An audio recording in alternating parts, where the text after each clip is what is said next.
Moving on to Norton's theorem, this states that any linear circuit containing several energy sources and resistances can be replaced by a single constant current generator in parallel with a single resistor.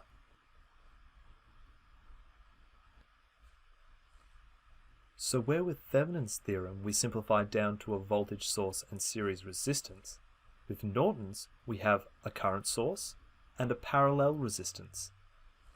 Imagine that you're looking back into the circuit from the perspective of the load. With all the current sources open circuited, all the various resistances appear as a single value Rs. Meanwhile, Is, that is, the source current, is the short circuit current at the output terminals. So the value of this constant current is one which would flow if the two output terminals were shorted together.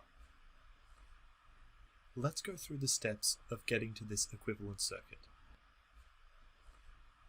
First, remove the load resistor RL or any other component concerned. Second, find Rs by open circuiting all the current sources and by shorting all the voltage sources. Third, find Is by placing a shorting link on the output terminals AB. Fourth and finally, find the current flowing through the load resistor RL. Now we'll work through an example using the same circuit as before.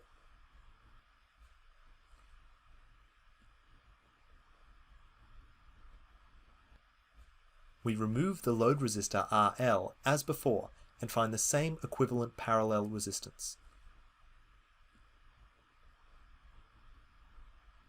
Now looking to find the short circuit current Is, we short the terminals AB, meaning the two resistors are connected in parallel across their two respective voltage sources. Therefore, current through each resistor can be calculated.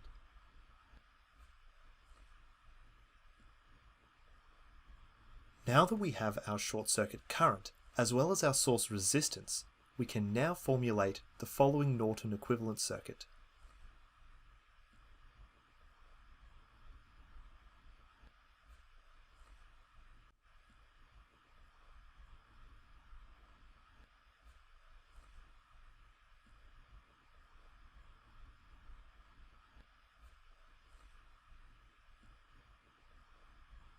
Note here that if we wanted to calculate the current through the load, this wouldn't be 2 amps. We'd first have to find the total resistance in parallel, followed by the voltage across the terminals, and then use this to determine the current flowing through the load. Before we move on from Thevenin and Norton, there are two important things to mention. Firstly, while we've demonstrated these equivalents using purely resistive circuits for the sake of simplicity, Thevenin and Norton can be used for complex circuits as well. The underlying logic and steps remain the same. Secondly, we can convert between Thevenin and Norton equivalents. This may be necessary in some cases to aid calculation, for example. We'll now talk about a related concept known as maximum power transfer.